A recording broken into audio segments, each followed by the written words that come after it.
Elegance, style, and charisma.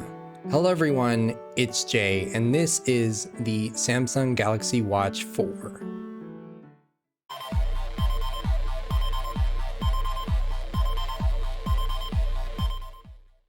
Now, I didn't get the Galaxy Watch 4 for exercise or health. Did you know that this thing can track women's cycles? I really got this watch for functionality. I'm able to control my emails, my text messages, and my media all through this watch. So if you're interested in exercise and health, then this video won't be for you. Did you know if I wave my arm like this, I can get my steps in for the day? I originally got this watch on a Black Friday sale for $199 at Best Buy. But if you look at their website now, it is still on sale for $209, so that seems to be like a good price. This one is the 40mm bezel, and that's just because if you go higher up in size, I really don't see a difference in performance, so I just got a smaller one instead. Now, one thing that I really like about this watch versus all the older ones is that it actually has internal memory. It has 16 gigabytes and 1.5 gigabytes of RAM. So for my media, I'm able to download the songs that I want to listen to offline and listen to them via my watch. Starting out with what comes in the box, you get a separate box that's inside the carrying case for the watch that holds the charger and as well as the quick starter guide. And then upon that, you get the watch itself in a neat packed case. One thing that I will add is that the charger is USB, so you can plug it in anywhere you want to go, but the quick start guide is very difficult to find, so you might want to like look at each pouch that's in the Samsung box. Next, we will be moving on to the wristband and why I think it's just not that great of a wristband. I highly suggest staying away from white because this thing will turn ugly colors very quickly, as you can see in this video. Another thing is that this band is very cheaply made, so it feels like you can just poke your fingers through it and it'll rip in half. So I would suggest going on Amazon or finding a different band in general that works better for you. Now, before I get into all the features and how I save the battery life on this thing, because it does drain very quickly, you can actually go into the settings for the watch on your phone itself and do it way faster than scrolling through this little screen. So that's just one thing that I wanted to point out. I will showcase that later on in the video. On the right side of the watch, you get a power button up at the top and a back button up at the bottom. In the settings menu, you can control what these buttons do. These buttons also serve as the body composition analysis. All you have to do is place two fingers under the back button and the power button and it will measure your body composition. And just an FYI, this thing does scratch very easily and I've already scratched it all up. So you might want to try to look for some type of thing where it doesn't actually get scratched up for it, if you're honestly worried about that stuff. So let's talk about battery life. To the average consumer who uses this thing for working out and fitness, the battery will last about maybe 14 hours throughout the day. So this whole tracking your sleep thing that this thing offers, I don't really see it working out that well. But there are two methods that I found out about the watch to get around the battery problem that I see. One is that if you pull down the notification bar on the watch itself, then you scroll all the way over to location, you can turn off the location and that will save some performance and some battery life. You can also go into the settings of the watch and scroll down to location itself and turn it off via that way as well. But keep in mind, if you do turn off the location, then it will get rid of some of the exercise functionality if you are exercising or working out with this watch. And number two way to save battery life on this watch itself is by going into the same settings menu and scrolling to Samsung Health. From there, you will find heart rate and stress measurements, and heart rate will be measured as every 10 minutes when still. So if you simply just change it to manual only, then it will prolong the battery life of the watch and give you about 30% more throughout the day. Next is customization and style. There are two separate ways to customize the face of the watch. One I will showcase now and one I will showcase later throughout the video. If you simply just hold down for a few seconds the main screen of the watch, then you can change the faces of the watches that way, but there is a whole other way that I will show you later in the video. You can also customize what you want on all four sides of the watch. For me, I have steps, battery life, messages, and weather, and I will get into showcasing that later on throughout the video. Moving on to notifications, tiles, and apps. If you swipe right on the main screen, it's not a dating app, then it will go to your latest notifications. There you will see text messages, emails, and anything else that you're being notified about. If you swipe left on the main screen, it will go to tiles. These tiles are shortcuts or widgets to media controls, weather, or like monitoring your steps or heart rate. Now moving back to the main screen, if you simply just swipe up, you can get to all the apps that are installed on this watch. Now, since this watch is running on a different operating system, you have to download Outlook to get your emails via on this watch. It's very simple. All you have to do is sign into your Gmail account if you want to use your Gmail account for Outlook, and it converts everything over from Gmail to Outlook. And if you delete something in Gmail, it deletes something in Outlook. And if you delete something in Outlook, it deletes something in Gmail. It works in both ways, and it is a very unique feature. Another thing that I don't really like about this watch that really bothers me is the keyboard layout. If you remember keyboards from the Motorola Razr or the Nokia cell phones from the early 2000s, then this is the layout that you will get, and it's very annoying. So to get around that, they do offer this unique feature called Gboard, which will give you a full keyboard. You can also use your voice to say what you want, but it doesn't work that well. So to get the Gboard, you will need to go into the Play Store. From there, you will search Gboard, and then from there, you can install the Gboard. But with any Android product, that doesn't mean that it's actually already installed. So you will have to go back into the settings menu, and you will scroll down to General, and then from there, you will scroll down to Input. And then once you hit Input, you will go down to Keyboard List in Default, and then tap Default Keyboard and tap Gboard. Now you will have a full keyboard layout, and it'll be simple and easy to use versus using this old method of texting. Next on this list is media. One of the main reasons why I got this watch was to control my Spotify account. So if you have a Spotify account, it's very simple and easy to link up. Once you're signed into your Spotify account on the watch, all you have to do is scroll left, and you will get to your playlist and everything that you have saved. From there, you can just pick a song and play it via your phone, your Bluetooth headphones, or the watch itself. Now, one unique feature that this watch has that a lot of the other watches do not have is that you can actually download these songs to the watch because of the memory storage. So if you want to download the music that you want and you don't want to carry your phone around, then I highly suggest doing this method because it's so much simpler. And if you heard me drop that you can actually listen to media on the watch itself, you really can, and I will showcase that now with one of my songs that won't get copyright claimed.